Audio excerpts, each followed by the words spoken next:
Hi all welcome to Blasters arena. Kerala ബ്ലാസ്റ്റേഴ്സിന്റെ reserve ടീമിന്റെ പരിശീലകനായിരുന്ന Thomas ഷോർസിന് കൂടുതൽ അവസരങ്ങൾ ലഭിച്ചത് മിക്കേൽ സ്റ്റാറയെ പുറത്താക്കിയതോടുകൂടിയായിരുന്നു. പിന്നീട് ഷോർസും TGPയും ചേർന്നുകൊണ്ടാണ് കാര്യങ്ങളെ മുന്നോട്ട് കൊണ്ടുപോയത്.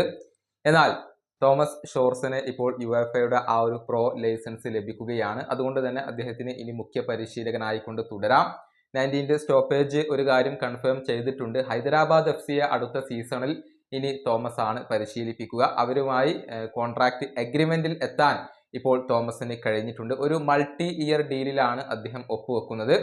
പെർഫോമൻസ് ബേസ്ഡ് കോൺട്രാക്റ്റ് ആണ്. 32കാരനായ ഈ പരിശീലകൻ അധികം വൈകാതെ തന്നെ ഹൈദരാബാദിന്റെ പരിശീലകനായിക്കൊണ്ട് ചുമതല ഏൽക്കും എന്നാണ് അറിയാൻ കഴിയുന്നത്. അപ്പോൾ കേരള ബ്ലാസ്റ്റേഴ്സിന്റെ ആരാധകർക്ക് ഒരുപാട് സംശയങ്ങൾ ബാക്കി നിൽക്കുകയാണ്.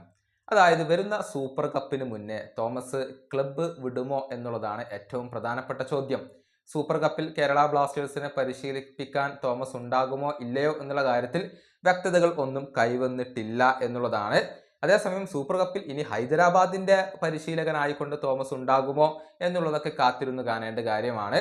സൂപ്പർ കപ്പിന് മുന്നേ തന്നെ ഒരു പരിശീലകനെ നിയമിക്കാനുള്ള ഒരുക്കങ്ങളിലാണ് ഇപ്പോൾ കേരള ബ്ലാസ്റ്റേഴ്സ് ഉള്ളത്. അത് മാർക്കസ് മെർഗുലാവോ സ്ഥിരീകരിച്ച കാര്യമാണ്.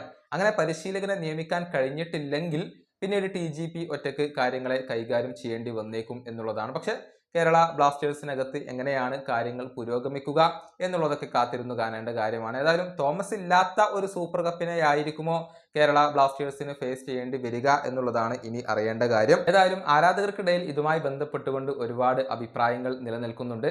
അതായത് ഈ സൂപ്പർ കപ്പിൽ കൂടി TGPയും തോമസും ചേർന്നുകൊണ്ട് ക്ലബിനെ മുന്നോട്ട് കൊണ്ടുപോകണം. അതിനുശേഷം മാത്രം മതി തോമസിനെ കൈവിടൽ എന്നൊക്കെയാണ് പല ആരാധകരും ഇപ്പോൾ അഭിപ്രായപ്പെടുന്നത്.